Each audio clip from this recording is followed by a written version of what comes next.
What is a miracle? The word miracle is used loosely these days. It is tossed around and abused these days so that virtually every remarkable providence or stunning answer to prayer is categorized as miracles. A miracle is a supernatural intrusion into the natural world and its natural laws that are explainable only by divine intervention. The distinguishing character of a true miracle is that 1. It occurs in the external world and therefore it is objectively real and not merely a mental phenomenon. And 2. Its cause is a supernatural force intruded into the complex of nature.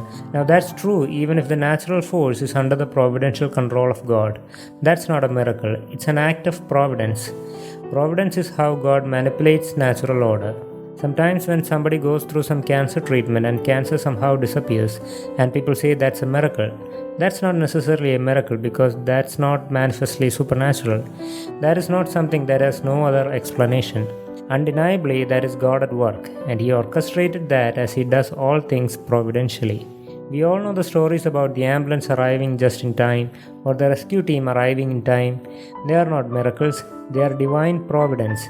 And with providence, we know that God is at work in everything, all the time. A miracle is a completely different reality. It is not God orchestrating the natural events. It is God stopping the natural events and injecting a clearly supernatural event. If God is going to do a miracle, there isn't going to be any other explanation.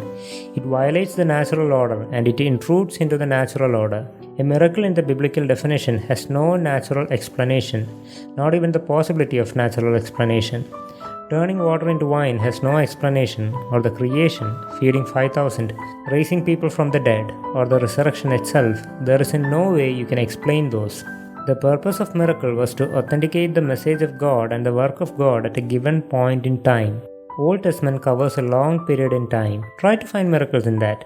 And when God does intervene, most of the time people die. It's judgment. In the New Testament, there is an explosion of miracles to validate the person of Jesus Christ. He demonstrated His deity through these miracles and authenticated His apostles to preach the truth in the world of lies.